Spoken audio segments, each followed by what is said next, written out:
Hi there, this is John Byrne with Poets&Quants. You're about to watch a video live stream event that we held in August of 2020 with key players in the online MBA space. But before it starts, I just wanted to let you know that we have an incredible resource of information and analysis on online MBA programs, from rankings to profiles of individual schools to how much they cost to whether they require GMATs or GREs, and a wealth of other information to help you make a really good and smart decision about which program to pursue. If you want to avail yourself of all those resources, go to poetsandquants.com. In the nav bar, you'll see a little tab for online MBAs. Go there, or you can go direct to online/MBA/hub backspace at poetsandquants.com. We're looking forward to seeing you. Enjoy the video. Well, hello there. This is John Byrne with Poets and Quants. We're backstage at our online MBA admissions and program event for yet another webinar. We have 4 great schools in very different places, in very different formats, very different structures, which is the beauty of the online MBA arena. We'll explore each of their programs, what makes them special, what students find most resonates with them, what the career options are, what kind of professional development you can expect, whether or not you can do concentrations in the program or if it's totally general management. So everything you want to know and maybe some things you may not want to know, I hope to cover with you. Let me introduce our guests. I'm going to go first with Boston University, Questrom School of Management. Liz Wagner is there, and she is the Director of Online MBA Admissions. Welcome, Liz. We have Hillary Holtz, who is from the University of Nebraska's Online MBA program at Lincoln. Hillary is Associate Director of Recruitment Operations. Hi, Hillary.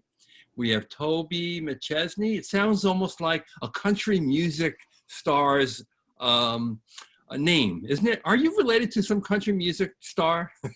I wish. I don't sing very well, no. All right. Well, as you can see, Toby is from Santa Clara University out here in California, right next to Silicon Valley. A lot of tech people in the program there.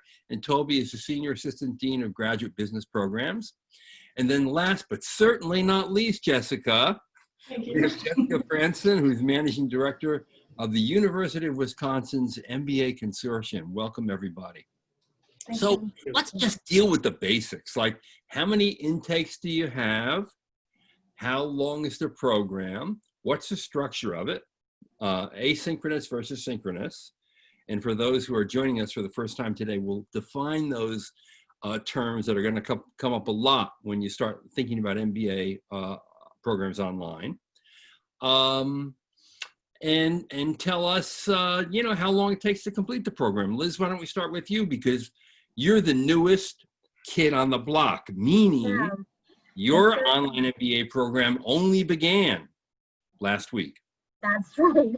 Yep. So I represent the Questrom School of Business at Boston University, and our program is brand new. We kicked off with Mod 0 August 2nd, so we have officially launched, which is really exciting. So our program is 24 months, completely online with both synchronous and asynchronous content. And it is module based, so there are no individual classes, but it's all integrated modules, 6 modules to complete, and the fastest you can complete it is in 24 months. And what would be the name of a single module so that people get an idea of what it's about? Sure. So our first module is creating value for decision making. And a second example would be using data to drive decisions, which I may have mixed up slightly, but you get the gist. Yeah. And the approach of the module format is that the learning is so-called integrated, right? So you're not learning accounting, finance, strategy, marketing in silos. It's all being put together according to themes. Correct. Okay, good. Okay, Hillary, in Nebraska, what does your program look like? Yep, so our program is completely online. Similarly, it has synchronous and asynchronous components. The fastest you can complete it would be in about 3 years if you were taking 1 class at a time. So all of our courses are 8 weeks long. We technically offer 5 semesters a year. And do people tend to take only one class at a time, or can they double up? What we'll see happen is a lot of students will take one at a time, but then they'll have some type of life event. So maybe they are getting married or having a child, or they want to travel internationally, or they have a really busy work schedule. So they'll take 8 weeks off, and then the next 8 weeks, they'll take 2 to get back on track. The absolute fastest you could complete the program is about 1.5 years, is our record for fastest person through the program. And what's the longest you can take? Technically up to 10 years. We recommend you do 5 or less. Yes, exactly. Because 10 years is a long time, but that's remarkably flexible. And how many intakes do you have? We do 3, so August, January, and May. And Liz, how many intakes are you having now? 2. So we're doing just January and August for right now. Great. Okay, good. And Toby, what's the structure of your program at Santa Clara? Sure. So we launched our program January 2018, and it's a similar program as our evening MBA program. So that program's done very well. And so we graduated actually our first cohort 2 quarters ago. We're very excited about that. So our intake is 4 times a year, and it's 95% asynchronous, 5% synchronous. And students come for a 3-day residency at the beginning of the program and then at the very end. So it's a nice bookend. And we love that because you can come to our beautiful campus, see our mission. You can, of course, talk to Silicon Valley leaders and really be immersed in Silicon Valley. So that's one of our signature touch points for our online MBA program. And what's the shortest time you can take the program in and the longest time? So most students complete this program in 2 years. You can take up to 5 years. And we've seen a student finish it in 7 quarters out of 8 quarters. So wow. You can speed up if you want to. I mean, that person was probably full-time, really, right? Yes. Yeah, totally. I mean, and here's, and I'm stretching this point a little bit because I want everyone to know that, you know, things in life do get busy at times. At work, since most people who take online MBA programs are working full-time and they're balancing their professional and their personal responsibilities with learning, you can set your own pace to a great extent. And that's one great advantage of an online MBA. Jessica, give us a sense of the structure of your program. Sure, thanks, John. So our program is 36 credits, and students typically complete that in 32 months. You can complete it in 5 semesters, though. We do have some students who try to go a little bit faster than that, down to even 18 months, but you can take up to 7 years to complete it. So we find most people are around that 32-month mark. We have rolling admissions, but we start students 3 times a year, fall, spring, and summer. And our program is entirely online, 100%, no requirements to come to campus at any time, and it's entirely asynchronous. So we don't require anybody to be online at any specific time, although we do create lots of opportunities for students to engage with faculty and students in real time when they wish. And do you have any kind of immersions or no? We don't have any kind of immersions like on campus. We do have an orientation course that we start off with where we really focus on networking with students and planning their personal and professional goals throughout the program. And then we have we kind of have bookends. We have the orientation where they start, and at the end we have the capstone. And then the rest of the required part of the program are integrated core courses that are in between there. And then students get 10 credits of electives where they get to customize their experience. Great. Tell me a little bit about your class profile. Let's go through who actually comes to the program, gender splits, industry backgrounds, age, range of age. Give me a sense so I can visualize who's in my, virtual classroom. Sure. So our average age of our students is 33, and they have about 10 years of work experience coming to the program. And that is something we really heavily emphasize, that they have at least a few years of work experience before they join the program. So that helps with some of that goal setting and relevance. Our gender split is approximately 60-40 male-female. Industry, we've got people all over the board. I would say that the area where they come from most often is healthcare, actually. Oh, okay. And for a gray hair like me, am I too old for your program? Absolutely not, John. We welcome you to the program anytime. Toby, what does your class look like? Sure. So we have 165 students from 10 different states. 70% of our students do live in the Bay Area, but we're finding more students all over. And the average age is 33, 9.5 years of average work experience. We require 3 years. And we actually are almost 50% female. We're very proud of that for our program. And then in terms of background, it really varies. But obviously being in Silicon Valley, we see a lot of the Apple, Google, Facebook folks, engineers, but we are seeing an increase of healthcare as well, just like Jessica coming into the program. Yeah, makes sense. Hillary, your class profile looks like what? Yes, so we have over 600 students in our MBA program. We are 70-30 male to female. Our students usually are about age 34, but our age range actually goes from about 23 to people who are over 60 are in our program as well. So pretty wide. Over 60 like me. Yes, so we have people with lots of years of work history. And then yes, we see students from all different types of backgrounds. We do also have a concentration, it seems, of military personnel who join our program. That tends to be a wide group. We also similarly have lots of healthcare as well as entrepreneurs who are in our program. That's great.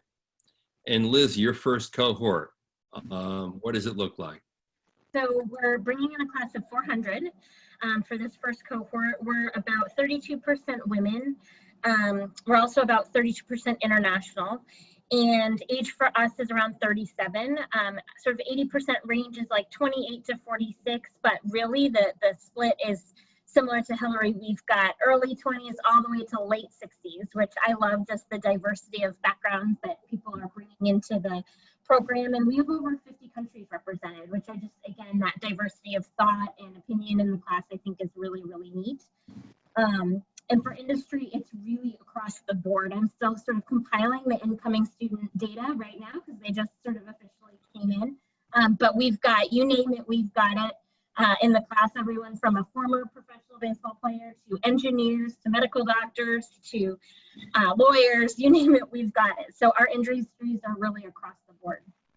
Right, that's good. Okay, so Toby, while I cannot interview your students, I want you to answer this question for me. If I were to ask your students, what are the 3 most important things about the program that truly resonated with them? What would they tell me? So first, you can always talk to my students if you want to. So come on down when it's safe, and we'll have you see our campus and meet our students. Absolutely right. I got to come. So 3 things. So definitely our Silicon Valley touch point. We bring a lot of executives from different firms to our classes, case discussion. All of our core classes require to have some type of Silicon Valley touch point. So we really are focused on that. The second thing that we really focus on dramatically are career services. So we actually have a dedicated person focused solely on the career options for our students. And that's helped us with placement. While 95% of our students are working professionals, you see a lot of the online MBA students wanting to pivot or move up in their companies. So our team has done a fantastic job with that. And then third, I would say definitely our Alumni Network. We are the Broncos. Obviously, you can tell we're very proud of our Bronco Nation and our brand. So we have 25,000 alums alone from the Levy School of Business and over 100,000 from Santa Clara. Even though we're a smaller Jesuit school, our alums really want to give back and help our community. So our online MBA students definitely see that firsthand. That's great. Yeah. Jessica, what are the 3 things that your students really love about the program? Sure. So the innovation, I think, in part from a curriculum standpoint, we have an integrated core like Liz talked about too. So some of those courses that we have in the integrated core bring together those functional areas into one course. So one example is leading a dynamic and diverse workforce, developing new products and services, and then navigating change amid uncertainty seems to be a really popular topic in the course right now. Right. But also innovation in the way that our program is modeled. We are a collaborative program. We work with 4 University of Wisconsin system schools to pull from a diverse array of faculty to deliver our courses. That allows us to create a really unique elective array. So I think personalization would be the second area. So students can either specialize in their elective offerings, or they can go with more of a general potpourri selection and really focus on what specifically they need. And then flexibility, like I talked about before, our students really value that flexibility. We have a lot of healthcare practitioners coming through the program, like I talked about before, who've indicated they wouldn't have been able to complete an MBA without the flexibility that we offer just because of their irregular schedules and on-call and such. So Exactly. Hillary, your 3 things? Yes, so I'd say the biggest feedback we always get from our students is simply just the affordability of our program. When looking at other programs that are ranked similarly to where we are priced extremely competitively, and our students really appreciate that. Additionally, the contact they have with their professors. Our students are able to work extremely close with their professors. They're able to connect with them, use them for mentorship, use them to help propel that alumni network. And then I think the last thing would be the applicability. We get so much feedback from our students that what they learned in class, they were able to apply the next day at work. And that just really is great feedback for us. And we really support our students throughout their work life. Yeah, and that's a really good point. In an online MBA program, just like an evening MBA or an executive MBA, you can literally apply what you learn in the classroom the day after you learn it in your workplace. So the ROI in terms of your effectiveness at work is really immediately apparent. Now, Liz, you don't have students who've gone through the program like everybody else here. Since you're the kind of guinea pig in a way, you can tell me what you think your initial cohort will most like about the program. I can. We started to survey them, so I'm starting to get little nuggets of things from them. But I think, one of the big things for us is just the integrated curriculum. I think a lot of students think of online learning as your more traditional MOOC classes, and we're trying to do something different where we're not just putting our program right online, but we're trying to build it for an online learner. And so our modules are based on these themes that drive business, and everything is integrated, and it has that, just as you're saying, the ability to take what you're learning and bring it right to work the next day. So I would say the integrated curriculum is something students have been talking about a lot. I would say I think students are excited / a little nervous. We have a capstone requirement, so after each module at the end you do an action-oriented capstone. So what that's going to actually look like in practice, it'll be fun to see. But I think that's something that they can really take, real life scenarios and work through them with their teams. And that's the third thing is we do a lot of teaming at Questrom. And I think there was some concern with an online MBA that would be lost. And we've worked really hard to make sure that teaming and networking aspect is intact. So everyone at Questrom is put in a pod, everyone is put on a team, and we're working hard to not lose those, critical pieces of an MBA just because and you're doing it in an online environment. Yeah, so actually, Liz, both you and Hillary mentioned 2 things that I think a lot of people believe you have to sacrifice if you go the online route. And that would be the deep networking connections you develop with your classmates and the greater accessibility to faculty that you might expect in an on-campus program, but you wouldn't expect necessarily in an online program. So let's deal with those 2 misperceptions.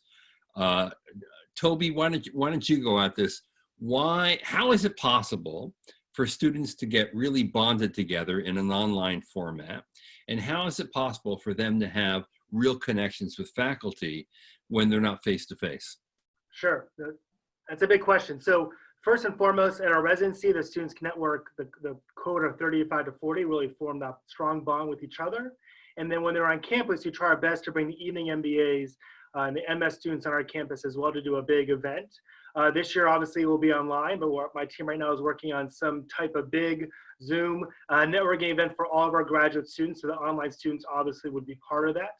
All of our online MBA students are invited to everything career. So if they live in the Bay Area and want to come to campus, they can, or they can Zoom in as well. So they are part of our family forever. So there's really no true difference. In terms of our faculty, again, we're a smaller school, so our faculty really like to know our students on a deeper level. And all of our faculty are required to have office hours. Obviously for online students, it's on Zoom. But again, since 70% of our students live in the Bay Area for online MBA, if they come to campus, our faculty members will definitely meet with them in their office as well. just not this fall. So. and I should add this. I don't know if it's true at your school, but I know it's true at many in many online MBA programs. You know, usually, of course, all faculty have office hours on campus, but very few students often take them up on it. It turns out, faculty have told me that in online MBA programs, when they have office hours, people show up. They do. And those office hours actually are more worthwhile, more engaging because people show up, and the faculty member basically has to pay attention to students and playing a video instead of playing a video game in their office when no one shows up. It's true. Yeah. So Jessica, do you do anything special to enhance the networking opportunities beyond the virtual classroom, or to increase the back and forth between students and faculty? Sure. So, most of that is actually happening in the classroom because we've opted for the entire, 100% online asynchronous delivery model. That really shifts your instructor time from that, just live delivery of instruction. They take that time and they use that for meeting, one-on-one with students as they need to network with their faculty member. And then just providing that meaningful individualized feedback as students are progressing through the program. And then for our students, they follow a cohort model through the core. So they get a lot of opportunities then through those courses where they will be working in teams. So it's a lot easier to balance, the work life when you're working with a small group. In terms of outside of the classroom, we have the orientation experience where we really start the students out, where we focus heavily on networking within that course and then carry that through the program. And then when they get to the capstone, that's really the launch then to when they become alums, and then continuing that networking with them post program. Right, good. Hillary, what kind of leadership development resources do you have in your program for students? Yes, so one of our most popular options for leadership development is actually a course that we teach called Adaptive Leadership. Dr. Jake Messerschmidt, who actually used to be the head of our program, he is the teacher of it. And that actually is our only course that does have an on-campus component if you would like. But that tends to be a great program for our students. For those who don't ever want to visit us on campus, we also have a mentorship program within. And we also do have an advisory board. So once you're an alumni, and if you want to give back, you could also be a part of our advisory board within our program. Now, if they actually came to campus for that particular course or pieces of it, what would they do? How does it differ from the online format? So they only come for 4 days, and they stay at a hotel here in downtown Lincoln, and they will actually do tours of major companies we have in Omaha and in Lincoln, Nebraska. And then, of course, we're Cornhuskers, so we like to do some fun things too. Of course, we do a big tour of the stadium. The students get to network with each other. We do golf simulations and other ways to bond the group, in addition to educational and networking activities. Right. Liz, what kind of programming do you have for leadership development? Question. That is something we're still building out. So I'll be honest about that. We're working right now on creating affinity groups, and our modules are so specific. So they're going to get a lot of leadership within the modules that they're doing, but we don't have any electives or specializations outside of that. So right now there's no a class that they could take outside of the modules, but they will have access to some of the resources at Questrom. Right. And so there is definitely going to be opportunity, but specifically what that's going to look like, I think, is still being built out as we speak. Yeah, and I should say that BU has had either the fortune or misfortune of having to build out this program during the pandemic, which put obviously a strain on IT resources at the university level, and made a lot of people work really overtime to get the first module out. And I know that when I spoke to you folks a couple of weeks ago, they were still working on that capstone at the end of the first module. So a lot of this is still under construction there. Toby, in terms of leadership development, what happens at Santa Clara? Sure. So we actually have a concentration leading innovative organizations that students can take part of. That's one of our 4 concentrations. And then at the beginning of the program, tied to the residency, is a course called Management 3000, leading organizations where they do a lot of leadership assessment. They do a 360 review of themselves, their manager, et cetera. So they really get their hands dirty with what it means to be a manager and how they can pivot or move up in their organization. So we focus quite a lot on that. And then they dovetail that at the end of the program as well. So Yeah. And Jessica at Wisconsin? Sure, John. So our throughout our entire core, we actually, leadership is a theme in all of the courses. We determined what topic areas we needed to integrate into the core so that we were kind of meeting that common denominator for all of our students who are looking to hold managerial or leadership positions within their organization, either leveling up within their organization or looking to pivot to a new organization or a new field. So across the core, leadership is integrated in all of our courses. And then I believe we have an elective on leading organizational change as well that students can focus on. So there's some opportunity outside of the core, but it's really infiltrated throughout all of those courses. And I think that in a way it addresses another misgiving about online MBA programs. Obviously, people know that when they get into an MBA program, they're going to learn the basics, right? But they don't necessarily know that as an individual, as a leader, as a person, they're going to dramatically transform who they are. And I think a lot of professional development occurs in online MBA programs through coaching, through mentoring, through actual classwork, through experiential learning opportunities, so that when you actually leave the program, you're leaving a different person. And that's something I think a lot of people don't get when they apply or when they start. I want to talk a little bit about something else, which is also can be a misperception about online MBA programs, and that is this. If you want to do a career switch, you shouldn't do an online MBA.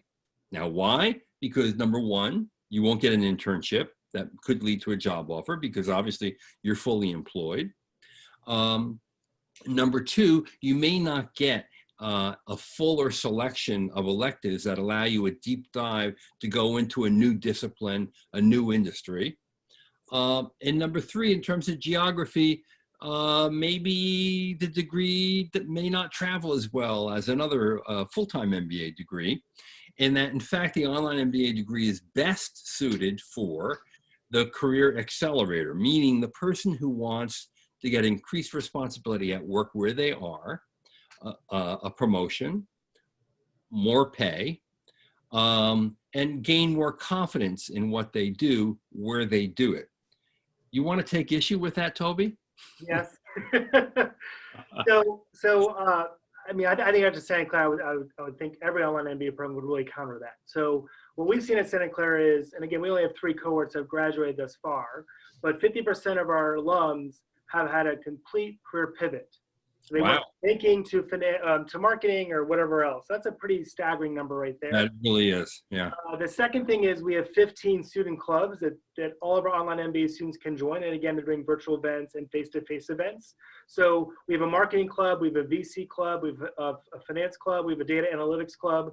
So we always tell our online MBA students, if you want to be, a VC, you want to really start your own entrepreneurship, event, then join the VC club and then do the entrepreneurship concentration through the online MBA program. And our students have done very well with that. Our students are very adept to join our community, be very active. Yes, they're students like any other online MBA program that just want the MBA, right? Just want to kind of clock in and clock out. That's fine too. But I would say 90% of our online MBA students are very active. Hillary, what's your answer to that question? Yes, I would say similarly, about 50% of our students are looking to make a complete career change. And one of the best things about our program is since we have so many students from diverse companies and organizations, they can usually find someone in the career path they want to go into and then work with that person to really help make that pivot. We've actually found a lot of our students make their pivot or their career change while they're still in our program. So they don't even wait to graduate. They usually change their career paths while they're in the middle of our program. But similarly, yes, our students can engage with each other. Additionally, with the geography, the University of Nebraska has an extremely passionate alumni association. We have alumni associations all over the country and even all over the world. So that also helps with our students, especially if they're trying to not only change careers, but change their geographic location. we have this extensive alumni association to support them through that change. Great. Jessica, you have thoughts on this? Yeah, so similar to what Hillary and Toby talked about, we've got a little of both in terms of the types of goals our students have coming into the program. And then, like Hillary said, they sometimes change while they're moving through the program, and that's great. We do start off with that orientation course where we deep dive into personal and professional development, setting some goals. You know, it's not just I need to get an MBA to do this career change, but how are you going to do it? And how is this program going to help you on that path? But how are you also going to continue with that lifelong learning perspective? And what are some other resources that you need to seek out to help you with that change as well? And what can we do as a program to help you? We have professional advising, and we also have academic advising as part of our program to kind of help students along the way too, as they move through the program. And then in terms of geographic, we've got the University of Wisconsin brand that's recognizable nationwide. We also have 4 schools that are all AACSB accredited, so that also carries weight, I think, nationally. But something unique about our degree is that it actually lists all 4 campuses on the degree. Students don't actually have to pick a home campus. So that's just kind of something unique. I think that draws a little bit of attention with our particular program. So. Absolutely. So some people may wonder, can I really do this? Let's say I have a demanding job. I'm on the road a week every month when it's not pandemic time. I have 2 kids, 1 kid's in diapers, and I have a wife that works. Can I really do this? Liz, what do you say? Yes. Yes, you can. I think it's all about priorities. And, you know, we have resources. We have a student success team available to help you kind of prioritize. Okay, I have this deliverable. I need to meet with my team. I have this going on at work. I have this going on at home. How am I possibly going to manage this? We do a lot of, or we plan to do, I guess I should say, a lot of weekly check-ins with our learning facilitators to make sure students are keeping up. So if they are traveling and they miss their live synchronous work, that there's check-ins to make sure they're not falling super behind. So for us, it's all about, you nudge people. You nudge people. We do. We nudge them gently and make sure they're keeping up. And, you know, we don't want anyone left behind. And I think it's doable. I think that, you know, it's sometimes hard to put yourself first when you've got a family and you've got all of these obligations, but this is a really important investment in people's future. And so I think if you want to invest in yourself, you can carve out time here or there. Maybe you get up a little bit earlier, you stay up a little bit later, you at your lunch break, you study. And it's, you know, it's not easy. I won't pretend. I did my graduate degree while working, and it's hard. You got to find balance. But I think that, you know, there's a way to do it, and that I'm sure all of our schools have support systems in place to help students figure out a way to make it work and balance everything. Hillary, do you have any idea how many of your students are married? It seems like almost all of them. We have so many students who we hear, yes, they are married, or they have a partner, or they are deeply invested in their community. So we have lots of students who have a significant other, whether that be volunteer work, their career, or an actual human. So there's one way, obviously, when things get busy, as we mentioned before, you can stretch the program and take a little bit more time and a little lighter load. And then, as Liz said, they actually have success teams, student success teams, to watch out for you, make sure you're not falling behind. And there are probably a lot of computer algorithms that say, hey, you didn't finish this assignment yet, and poke you in the chest, right? Are there any other little things that help, that you guys do to help balance, someone achieve balance in their life? Not that balance is something that should really be expected in any given day, any given week, any given month. Hopefully you want balance in your life, not in a week when you have heavy demands on yourself. Yeah, so we have ambassadors that help our students as well. So these are current students that will be a mentor to incoming students. Oh. So if they want to learn more about time-life balance, or what is that stats course really about, we have current students and kind of take them under their wing, which has really been helpful. And just like Liz, you know, we have in BU, we have student success coordinators as well. And I think I would hope that all online MBA programs really help their students get used to the online modality and really kind of support them overall. So, because it is a huge investment. Yeah. Hillary, you have helpers too?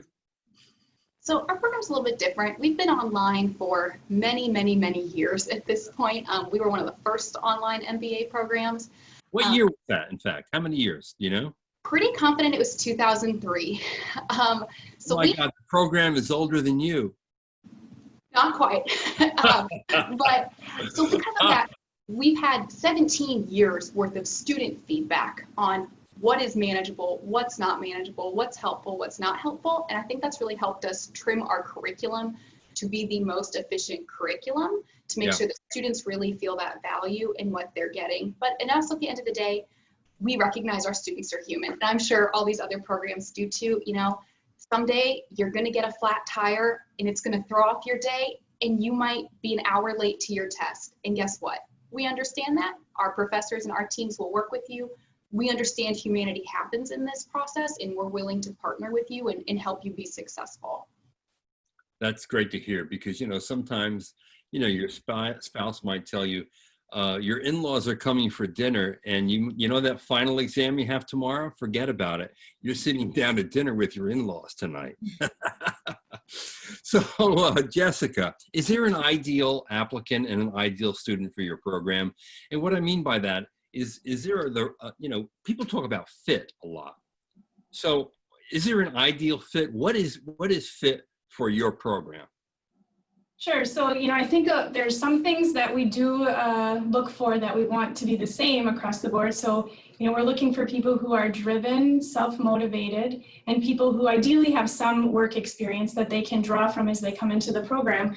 But beyond that, it's best, I think, for everyone in the program if we really are pulling from a diverse body of students, like others have talked about before, because part of the experience is certainly the curriculum and interaction with the faculty, but a huge part of it comes from interaction with their peers in the program. So we ideally are drawing from students in a number of different industries, have different you know, roles within their organization and different career goals moving forward. Right. And Toby? Yeah, so similar to Jessica, we also interview all of our applicants. So we really want, again, that fit is very important for us. So we want to be able to ensure that the online MBA program meets their needs as well. We want, as best we can, happy Broncos. So we really focus on how can the online MBA program help you with your career down the road. And while it may change, and a lot of the times it does change, we want to make sure at the beginning that you have a somewhat understanding of the online MBA program you will use to move up in your company, or get that dream job at Tesla, or whatever that may be. So we really do focus on that a lot. We really personalize the application process. Right, that's good. Let me go to Liz again and ask you this. What's the first thing you look for in an applicant's resume or CV? Because I know that in the first cohort, I think your acceptance rate was 53%, I'm vaguely remembering. Is that right? Yes. Yep. Oh my God, for my age, I can actually remember something like that? Yep. That's crazy. So what separated the people you accepted from the people you didn't? It's a good question. I mean, I think one of the things we've really figured out through this first year of receiving applications is work experience is really important. And it's not necessarily the number of years, but the quality of the experiences that you've had and how you're going to add value. And so much of your coursework is not just learning from faculty, but learning from peers and adding value and contributing. And so sort of the first thing I look for on a resume is how are you going to add value? How are you going to contribute? And you don't have to be from a particular industry or functional area, but I want to see that you're going to be sort of adding to the experience and enriching the experience. So I'm going to look and see what kind of projects you've worked on. I'm going to look at sort of the amount of work experience that you've had. Are you know, right now we're sort of looking for mid-career students that are sort of mid-career, haven't ever gotten their MBA. That's sort of what our audience is looking like. And it's not necessarily what we're looking for, but that's the type of applicants we're attracting right now. And it's working out quite well with sort of how we're developing the curriculum. So for me, I'm looking for people that do have some experience because you're going to draw on that experience. But then I'm looking deeper at what the projects you've done, what kind of managing that you've done, what are your key accomplishments, things like that, because I'm looking to see, I'm trying to assess fit actually. So I'm trying to see if, or, you know, are we a good fit for you? And that goes into the essay as well, what someone's looking to get out of the program. You know, it's not helpful to any of us if we take students that aren't going to do well in our programs, that we're not a good fit for if we don't have the things they're looking for. But when I start with a resume, that's sort of my first instinct is, okay, what are you bringing to the table? How do I, and I start in my head thinking, okay, how are you going to add value? And I'll start going, oh, you're going to be great to be on a team with this person because you bring this and they bring this. And I'm sure the faculty are like, why is Liz building teams while she's reading files? But it's kind of a fun part of the process. Now, many online MBA programs do not require a GMAT or a GRE. Is that true across the board here or not? Yes, right? And that's why work experience becomes more important when you decide who's good for your program and who isn't, which is a point worth making, I think. What about the Alumni Network? You know, Hillary, you mentioned the Alumni Network and how strong it is in Nebraska. Toby, you did as well, and actually, I think all of you have. What makes it strong, and how big is it, Hillary? Obviously, since we've been online for quite a while, our alumni network is very large, just of business graduate students. But as a University of Nebraska as a whole, obviously we're a larger Division I institution, so we have tens of thousands of living alumni currently. But yes, our alumni are active, they're passionate. You can find them we have multiple LinkedIn groups, Facebook groups, they connect to the Alumni Association, so lots of different ways to connect. Toby? The same thing. I think what's really nice is our alums really want to help progress the university forward in a very good way. So whenever our rankings go up, they're excited about that. They were excited about the numbers coming in this fall. We're very transparent with them. We do a lot of webinars with them. We email the recent alums that we're going to do for the first time ever the Poets&Quants online MBA ranking. So they were excited. Let's get things going, right? So the alums really want to see us continue to grow in a productive way. So they're very excited about that. And they're always welcome to join us for events. I mean, they really love coming back to campus and helping our students. So again, we're a small university, but our alums really are dedicated and really are peppered all throughout the Bay Area. Yeah, I think the other thing, I mean, there is no other online MBA in the Silicon Valley area other than Santa Clara, right? That is correct. Yes, that's a big differentiator, obviously, because there are a lot of people who, you know, they've seen how dynamic the economy is as a result of Silicon Valley, and they want to come here. And I would imagine that your program can be leveraged for them to be able to do that through your alumni network and probably job postings, right? Correct. Yes. Yeah. Jessica, how does the career function actually work in an online MBA program? So, you know, in a traditional full-time MBA program, usually there is a group of recruiters that come and interview people and do info sessions. There are career management seminars to help you do some basic things like put together an effective LinkedIn profile, a resume, practice your interviewing, things like that. There are job boards. But an online MBA program, obviously, with everyone fully employed and taking the program, you don't have all of those kinds of bells and whistles because you don't need them. But what do you have and what do you offer? Sure. So, you know, even though people are currently employed, we still do want to make sure that they are always ready to either make that pivot or level up in their organization. So as part of our capstone course, we do focus a lot on that career focus. So some of those things you already mentioned, resume building, your personal brand, what that looks like in an online environment. You know, networking, even before the pandemic, really has shifted to a virtual environment. So continuing to help coach students on how that should work, because a lot of our students maybe learned some networking strategies before social media exploded. So just helping them, ramp up on that. That's definitely one place. In terms of places then where we can connect them with those job opportunities, obviously networking within the program with their peers, also outside with alums. But then one of the advantages that we have is we can connect students with our job boards that are affiliated with our partner institutions as well. So, you know, that just really expands out those job board connections for the students too. Right. Hillary, what about you? Yes, so students looking for assistance with careers, we do have the Business Career Center here within the College of Business, and we do have a graduate career coach. A lot of ours is more on an individual basis because we have so many students who are already kind of at the company they want. So we're really working with those students who are making those transitions. We also have an executive in residence and a center for entrepreneurship. Many of our students are looking to launch their own businesses, so they can assist you with a business plan and can even assist you with starting to get your grassroots funding and other things as well. Wow, that's great. And Liz, in terms of career support, what is Boston U planning? So we're a little bit different in that we don't have a ton of career resources for our students. So that's something that is sort of intentional.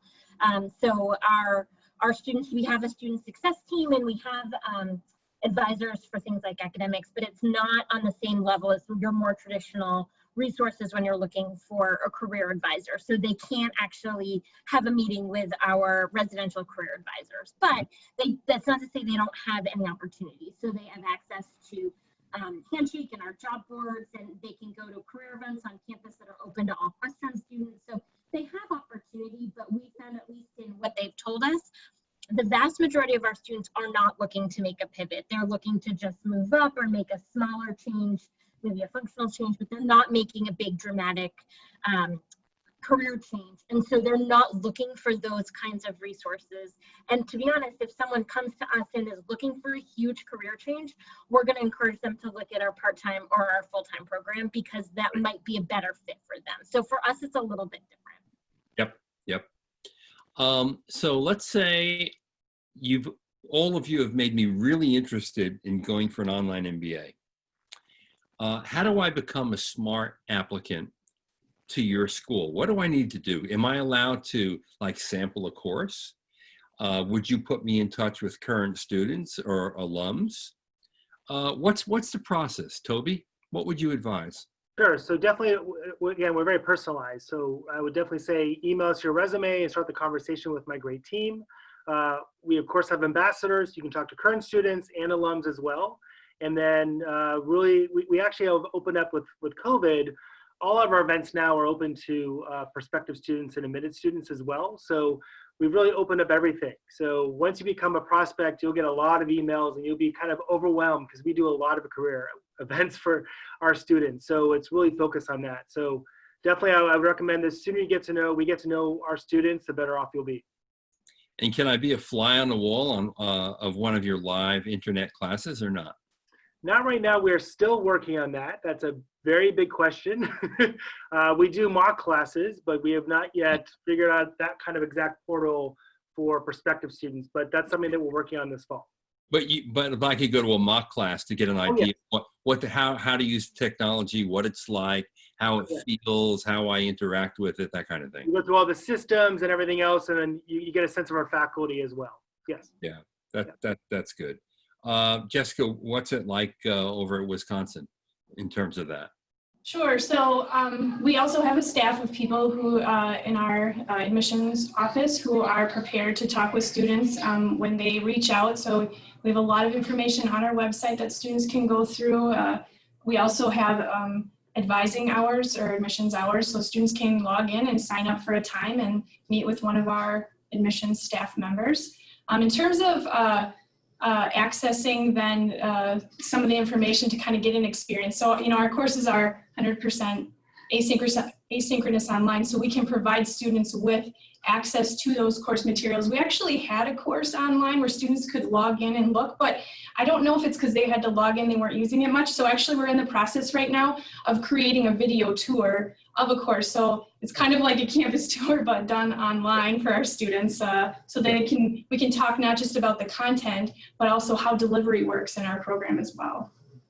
Now, Hillary, I know that some MBA applicants become obsessed with the process and they build out elaborate Excel sheets and compare programs across different variables. Do you recommend that kind of approach in deciding where to go? I guess it depends on what type of person you are. I think for anyone who is considering an online MBA, you should do your research. You should compare and contrast, and you should be honest about what type of MBA is actually going to really fit your learning style and fit your goals. Even just spending time with the rest of the panelists today, it is clear that depending on your goals, one of us definitely is probably better for you than the rest of us. But I do think it's always a good idea to do your research to really know what you're getting into. And if you want to organize that in Excel, go for it.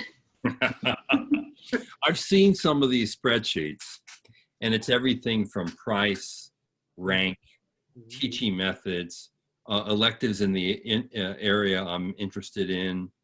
For an online MBA, I would think it would mean a structure, asynchronous versus synchronous, which one you prefer, whether or not you have in-residence sessions or not, and whether you'd actually want that. Some people wouldn't. And it may even be geographic based, let's face it, because, some programs are going to have a stronger alumni network in a region of the country, and others may have a broader alumni network. And, it doesn't mean that one is better than the other. What it does mean is that where you want to make your life and your career, you want to play to those strengths. I think that's an important element of deciding where to go. Let's ask another tricky question. No, there are no tricky questions here. When your graduates leave your program ultimately, how do you hope that they're changed? What skill sets will they leave with? How will the program literally transform them? Toby? So first and foremost, hope their mind really expands and they really get to grow. And again, we really focus on careers. So we want to see our students either take a new job completely out of the industry or move up in their field. We also, since we're Jesuit University, community is very big with us in community building and ethical behavior. So we want to make sure that all of our students embody that. I never want to see any news article from one of our former students having some crazy thing happen in the news. So really want to focus on that with our students. I really want our students to stay connected with us. Again, that's really kind of the Bronco family. We are very proud of our alums, really part of the family forever, right? So we really want to make sure that after the program that they really feel that. So that's why we built in those 2 face-to-face residencies for our program. Right. Yep. And Liz, in your first cohort, you've met many of these students coming in. How do you suppose they're going to change when they go out? Good question. I think for me, I hope that, we're trying to make sure we instill ethics in them and leading with integrity and fostering an innovative mindset. Those are sort of values that we're instilling in them. And my hope is that they will take those on and they'll get the quant skills and they'll get, the accounting and finance, and they're going to, get those core business skills that they would through any MBA program. But then on top of that, they're also gaining soft skills. They're learning to work with challenging people and expanding their patience with team members and things like that. And so I think my hope is that they're really coming in and they're going to gain a lot of just interpersonal skills and soft skills that they can also utilize as sort of they move forward in their careers. So Jessica, when you wave your magic wand over all of your online MBA students, what do they transform into? Sure. So they're going to be leaders when they leave us. No matter what career path they choose, they will have some sort of leadership influence within their organizations, within their communities. And that's really, I think, the core part of our program and that integrated. So, whether that's communicating, making decisions, leading teams, managing change, all of those things are really part of the core experience for our students. We also really foster lifelong learning in our students, setting goals. What is your plan? How are you going to reach these goals? What do you need to change along the way? And then we hope that they continue that and also stay connected with us and with that lifelong learning goal, come back and, what else is it that we can do for you to achieve that goal? Great. Hillary, your shot.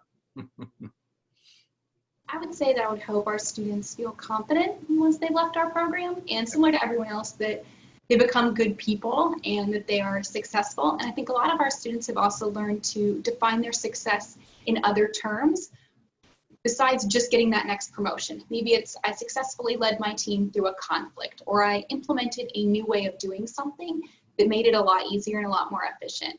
But yes, similar to everyone else, we just hope our students are very successful and they're good leaders and great citizens. So yeah. You know, it's easy to pass over the word confidence. And I'm going to tell you that self-confidence, not cockiness, is one of the most important ingredients a professional can have for success. And I think what MBA programs really do is they really develop that self-confidence in a person to take the step forward, to be proactive, not to sit in the back of the room, not to hide, because that's not what leadership is. But it does take this sense that, you know, I can do this and I want to do it. And that comes from inner self-confidence that can be developed in a really good program. So let's finish up with a lightning round. How about that, huh? I want to ask each of you, and advantage goes to the last two, obviously. The first two have the most difficult way to answer this question, but give me 3 words that best describe your online MBA experience. Toby, 3 words. Ooh. Lightning round. So innovative, caring, and career focused. Like it. Jessica. Flexible, personalized, and innovative. You guys are doing well. Liz. Innovative, disruptive, and competitive price point. Ah, disruptive and comparative price point. That's good. Hillary. Oh gosh, I would say value, flexibility, and go Huskers. Go Huskers. All right. Hey. Hey, thank you all. This is a lot of fun. It was great pleasure of my own to meet all of you and hear about the programs. I learned something here as well. And that's saying something. So Liz, thanks. Hillary, Toby, Jessica, thank you so much for partaking. And I want to tell all of our audience members that they can actually go into a breakout room with you over the next half hour and ask any question they want. Hopefully you'll give them an answer. Hopefully it won't be an irreverent question. They might ask you, how much does it cost? That would be a good place for that kind of question, I think. And do you give scholarships? That'd be another good question to ask probably. And what's your accept rate? Things like that. And also I should say, you would want to know when's the soonest you can apply for the next intake. Right. Which is something, actually, each of you should just say, what's the next application round for the next intake? What would it be, the final deadline? Liz? Ours is August 30th for fall. Oh, sorry, go again. August 30th for this fall. Okay, great. Liz? We're full for fall, but our next intake for January is September 16th. And the application deadline? September 16th is for January entry. For January entry. Hillary? Deadline November 1 for a January start. Great. Jessica? We have rolling admissions. We're full for fall as well. So our last date for application for spring term is December 1st. Great. So everyone knows when they need to get their application in and when they can actually start the program if they're accepted. And now you can go to a breakout room and find out what it takes to get accepted, among other things. So, hey, thanks everybody. We will have, incidentally, after this breakout session, one more panel today, and then we'll resume tomorrow. I hope you've all enjoyed it. This is John Byrne, Backstage at Poets and Quants. Bye.